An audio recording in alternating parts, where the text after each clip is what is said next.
हमने किसी का कभी नुकसान नहीं किया है। हमने कभी किसी के धार्मिक स्थलों को तोड़ के अपने धार्मिक स्थल बनाने का काम नहीं किया है। हमने कभी किसी की शिक्षा पद्धति को तोड़ के अपनी शिक्षा पद्धति को थोपने का हमने काम नहीं किया है। क्योंकि दुनिया में अगर किसी के पास स्वामी विवेकानंद थे, दुनिया में किसी के पास बड़े बड़े ऋषि, महर्षि और बड़े बड़े शिक्षाविद थे, तो वह धरा है जहाँ पे बार बार भगवान भी पैदा होने का काम किए, बार बार अवतार लेने का भी काम किए, वह स्वच्छ धरा ही भारतवर्ष रही है। था विदेश में आप कॉन्वेंट स्कूल की अगर परिभाषा जानते होंगे तो वहां जो नाजायज बच्चे पैदा होते थे जिनके माँ बाप नहीं रहा करते थे, उनके बच्चों को पढ़ने के लिए जो विद्यालय की स्थापना की गई, उस विद्यालय का नाम कॉन्वेंट रखा गया। और भारतवर्ष में हर अभिभावक बड़ा गौर से गर्व से कहता है कि हमारे बच्चे कॉन्वेंट स्कूलों में पढ़ते हैं। भारतवर्ष में कभी वृद्धाश्रम की कभी कॉन्सेप्ट नहीं हुआ करता था। हमारे पूर्वज जो हमको संस्कार दे गए, भारत एक ऐसा देश है जहाँ हमारे पितृ जो मर जाते हैं, जो देवलोक को जाते हैं, उनको भी पानी पिलाने का काम, उनके भी पूजा करने का काम अगर पूरी दुनिया में कहीं है तो भारतवर्ष में। अगर आप चाहते हैं कि आपके बच्चे आपकी सेवा करें, संस्कार से रहें और उनको आगे बढ़ाना, उनका विकास करना, तो आप अपने घर और परिवार से, विद्यालय में बहुत समय नहीं है, अपने घर और परिवार से उनके अंदर धार्मिक शिक्षा, नैतिक शिक्षा और दया भाव की भावना पिरोने का काम करें। आज एक बहुत बड़ा विशाल मोबाइल हो गया है, बहुत सी क्या आपके सारे कार्यक्रम किसी फुहड़ गानों पे नहीं थे, किसी फुहड़ परंपरा पे नहीं थी। आपने अपनी संस्कृति को बचाने का जो काम किया, अपने बच्चों के माध्यम से जो देने का काम किया है, आज अभिभावक आपका ऋणी है कि आपने इस विद्यालय में उन आर्थिक डकैतों और शिक्षा माफिया को अपने आईना दिखाने का काम इस दौबा के क्षेत्र में किया है। जो पैसे के बल पे शिक्षा को व्यवसाय बना के रख दिए हैं, उनको आपने आईना दिखाने का काम किया है। शिक्षा माफियाओं की आज जो व्यवस्था और शिक्षा का व्यवसायीकरण हो गया है, इस पावन प्रांगण में सर्वप्रथम मैं मां सरस्वती को नमन करते हुए इस विद्यालय परिवार के शानदार अभिभावक, इस विद्यालय को अपने सपनों के पंखों से संस्कार, शिक्षा, अनुशासन एवं बच्चों के चातुर्दिक विकास के सोपान पे ले जाने वाले अभिभावक आदरणीय प्रदीप श्रीवास्तव जी, मैं आपको बहुत बहुत धन्यवाद देता हूं कि आज आपने मुझे यहां बुलाया। इस विद्यालय परिवार के समस्त शिक्षकगण, इस कार्यक्रम में उपस्थित मीडिया के हमारे साथीगण, इस विद्यालय परिवार में अपने बच्चों को एक सही दिशा और सही कैरियर देने के लिए नामांकन कराए हुए सभी जितने अभिभावक गण आए हैं एवं यहाँ उपस्थित मातृशक्तियां, मैं सभी को प्रणाम करते हुए आपका स्वागत अभिनंदन करता हूं। रमेश जी अभी कह रहे थे मुझे बड़े भाई, मैं इनका जूनियर हूं 2 साल। मैं अपने बड़े भाई रमेश चंद्र यादव जी को, जो इस जनपद में स्काउट गाइड के एक पहचान के रूप में अपनी सेवा पूरा जीवन आपने स्काउट गाइड और अनुशासन में दे दिया, मैं आपका भी स्वागत अभिनंदन करता हूं। आज शिक्षा के जगत में मैं बहुत निर्भीकता पूर्वक श्रीवास्तव जी कहना चाहता हूं, जहां आर्थिक लुटेरों की, शिक्षा माफियाओं की आज जो व्यवस्था और शिक्षा का व्यवसायीकरण हो गया है, आप बधाई के पात्र हैं। आपने भारतीय संस्कृति, भारतीय शिक्षा पद्धति और भारतीय संस्कारों को अपने विद्यार्थियों में आपने एक कार्यक्रमों के माध्यम से और शिक्षा के माध्यम से देने का आपने जो ये बहुत बड़ा आपने संकल्प लिया है, इसके लिए मैं आपको धन्यवाद और बधाई दोनों देता हूं। मुझे आपके बारे में पता नहीं था कभी। मैंने एक प्रताप प्रतियोगिता कराया था जिसमें 17 जनपदों में एक दिन 50,000 बच्चों का मैंने बौद्धिक स्तर से प्रताप प्रतियोगिता के माध्यम से अपने देश के नायक, अपने देश की संस्कृति परंपरा के ध्वजवाहक, राष्ट्रभक्त आदरणीय राणा प्रताप जी के ऊपर मैंने एक कार्यक्रम कराया था। इस जनपद से भी मैंने 51 विद्यालयों का चुनाव किया था।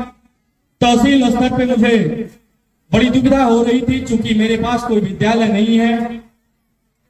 मैं खलीलाबाद HRPG और HR इंटर कॉलेज का पढ़ा हुआ विद्यार्थी था। दंगटा के बारे में और मैदान के बारे में मुझे कम जानकारियां थी कि कौन सा विद्यालय वास्तव में शिक्षा दे रहा है, और कौन सा आर्थिक लुटेरों के, शिक्षा माफियाओं के विद्यालय है। जब मैंने पता किया तो आप पहली बार मैं मंच से इस बात को कह रहा हूं कि मुझे बताया गया, जो मेरे स्रोत थे, कि वास्तव में आपको अगर बच्चों के चयन के लिए, छोटे बच्चों के प्रतियोगिता में अगर शामिल करने के लिए अगर धनघटा से कोई विद्यालय पहला चुनना हो तो बाल विद्यालय प्रसादपुर के आदरणीय प्रदीप श्रीवास्तव जी के विद्यालय को प्रथम स्थान पर चुना जाए। मेरा कभी कोई परिचय आपसे नहीं था श्रीवास्तव जी से। मैंने आपको फोन किया और मैंने अपने अनुरोध सिर्फ फोन पर स्वीकार कर लिया और अपने विद्यालय में प्रतियोगिता आपने कराई और पूरे जनपद में 450 बच्चों को मैंने पुरस्कृत किया था, प्रबंधक और बच्चों को। उसमें धनघटा तहसील से इस विद्यालय ने उस कार्यक्रम को गौरवान्वित करने का काम किया था। उस कार्यक्रम के लिए भी आज मैं आदरणीय प्रदीप श्रीवास्तव और यहाँ के बच्चों को मैं ढेर सारी बधाई और धन्यवाद देता हूँ। अभिभावकगण यहाँ इकट्ठा है, प्यारे बच्चों, मीडिया के साथी भी हैं। भारतवर्ष की पहचान पूरे दुनिया में शिक्षा और संस्कारों के रूप में, विश्व गुरु के रूप में सुशोभित होता था। कहीं न कहीं हजारों वर्ष जो हम गुलाम रहे, चाहे अंग्रेजों को जो गुलामियत थी, लॉर्ड मैकाले की शिक्षा पद्धति थी, या जो बाद में मुगलों की जो स्थिति आई, हमारे देश की सबसे पहली अगर उन्होंने किसी चीज का नुकसान किया तो यहाँ की शिक्षा और संस्कारों का नुकसान किया। आज शिक्षा का जो मेन मकसद माना जाता है भाषाई ज्ञान, कॉन्वेंट स्कूल खुलते गए, भाषा का जो ज्ञान कि जो अंग्रेजी बच्चा बोल लेता है वो बड़ा विद्वान है। कहीं न कहीं हमारे सारे अभिभावक उसी दौड़ में पीछे पड़ गए कि हम अपने बच्चों को इंग्लिश माध्यम के विद्यालयों में पढ़ाएं। विद्यालयों की स्थिति यह रही कि वहां पाठ्य पुस्तकों के ज्ञान के अलावा दूसरा कोई ज्ञान नहीं दिया गया। विद्यालय के पाठ्यक्रमों से नैतिक शिक्षा, धार्मिक शिक्षा, शारीरिक शिक्षा सारे समाप्त कर दिए गए। कहीं न कहीं ये साजिश थी। हमारी संस्कृति, हमारे विश्व गुरु जो हम थे, जो हमारे संस्कार थे, उसे गुलाम बनाने की प्रक्रिया सोची समझी साजिश की रणनीति थी, जिसके तहत हमारी पूरी परंपरा, पूरी गुरुकुल पद्धति सबको तहस नहस करने का साजिश किया गया। देश में आज जो स्थिति पैदा हुई है, सबसे पहली स्थिति पैदा हो गई अपने आप को नास्तिक बताने की। हम अपने आप को, एक सेकुलर शब्द है, सेकुलर शब्द का जो अशाब्दिक अर्थ राजनेताओं द्वारा निकाला जा रहा है, उसका बड़े निर्भीकता से भी ये बात कर रहा हूं, हिंदू धर्म के विरोधियों को सेकुलर व्यक्ति कहा जा रहा है। हिंदू हमेशा सहिष्णु रहा है, वसुधैव कुटुंबकम की भावना रही है। हमने किसी का कभी नुकसान नहीं किया है। हमने कभी किसी के धार्मिक स्थलों को तोड़ के अपने धार्मिक स्थल बनाने का काम नहीं किया है। हमने कभी किसी की शिक्षा पद्धति को तोड़ के अपनी शिक्षा पद्धति को थोपने का हमने काम नहीं किया है। क्योंकि दुनिया में अगर किसी के पास, स्वामी विवेकानंद थे, दुनिया में किसी के पास बड़े बड़े ऋषि, महर्षि और बड़े बड़े शिक्षाविद थे, तो वह धरा है जहाँ पे बार बार भगवान भी पैदा होने का काम किए, बार बार अवतार लेने का भी काम किए, वह स्वच्छ धरा भारतवर्ष रही है। हम बहुत ही सौभाग्यशाली है कि भारतवर्ष के हम नागरिक हैं।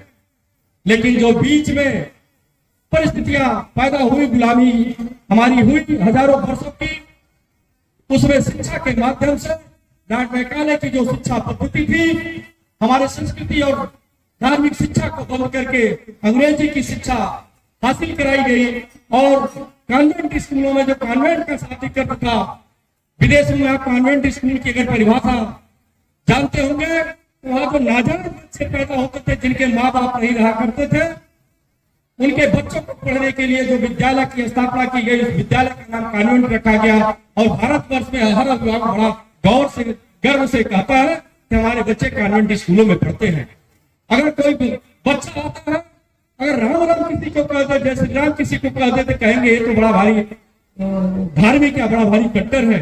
अगर वही बच्चा good afternoon, good morning, good night बोलता है तो कहते हैं कि बड़ा पढ़ा लिखा है।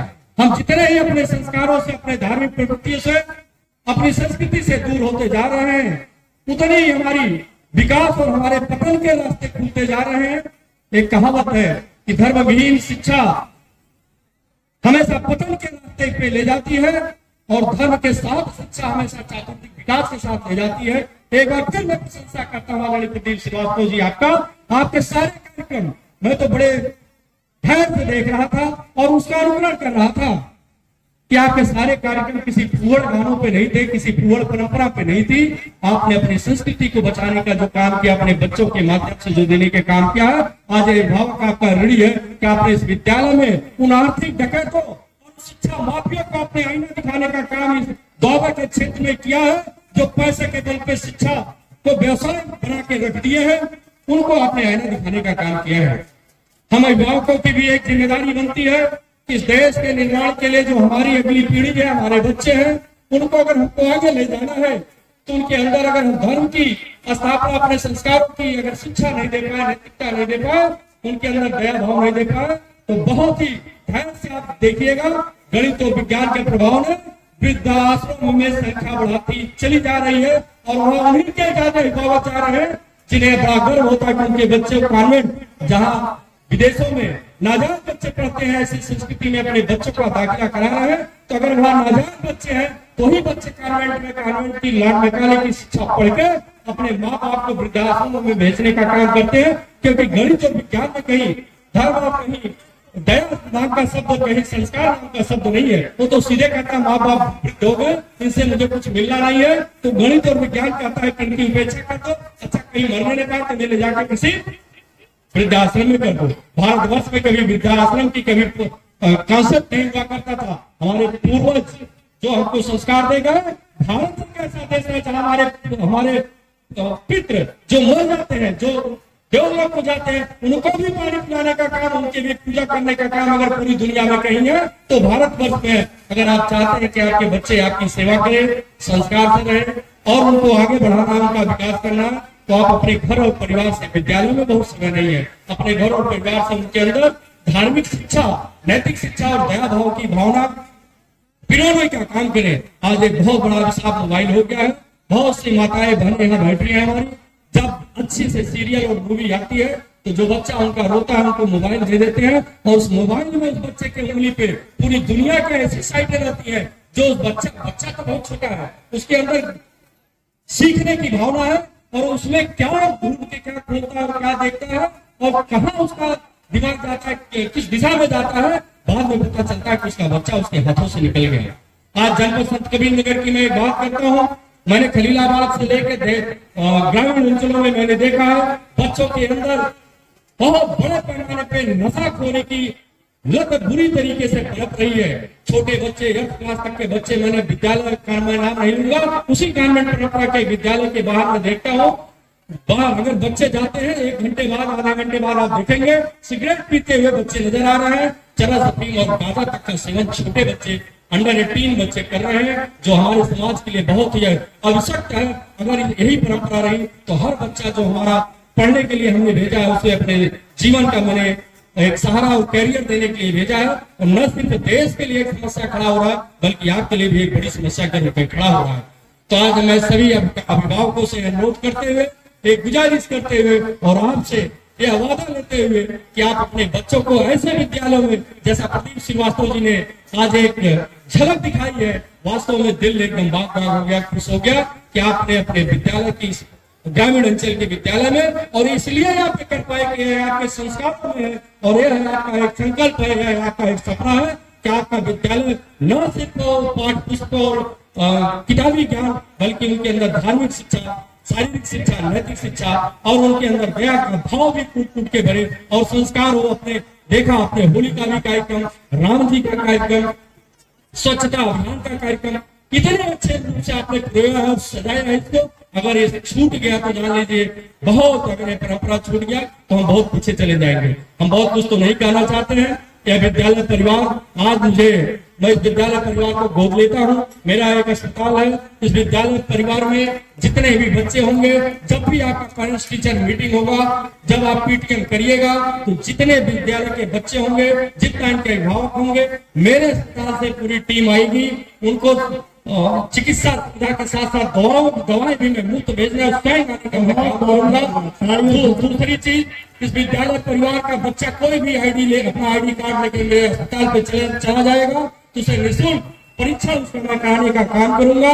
तीसरी चीज, मैं तो विधायक नहीं हूं, चूंकि आचार संहिता लगी है, मैं विद्यालय परिवार में देख रहा हूं बहुत सारे भवनों की भी जरूरत है। बिना कुछ वादा किए, मैं विधायक नहीं, मेरे बहुत सारे दोस्त एमएलसी विधायक और सांसद है, भवन निर्माण भी कराने का काम करूंगा। इन्हीं शब्दों के साथ अपने वाणी को बयान देते हुए एक बार फिर आए हुए सभी आगंतुकों का मैं स्वागत अभिनंदन करते हुए एक बार फिर मैं आपसे उम्मीद और आशा करूंगा अपने बच्चों के अंदर संस्कार, अनुशासन, दया और नैतिक शिक्षा का समावेश करें। अगर आपको अपने बुढ़ापे को सुरक्षित करना है, अपने देश को सुरक्षित करना है, तो हर बच्चे को स्वामी विवेकानंद बनाना ही बनाना है, और यह सिर्फ माँ बाप ही कर पाएंगे, विद्यालय का सब समय नहीं है। बहुत बहुत धन्यवाद। जय श्री राम।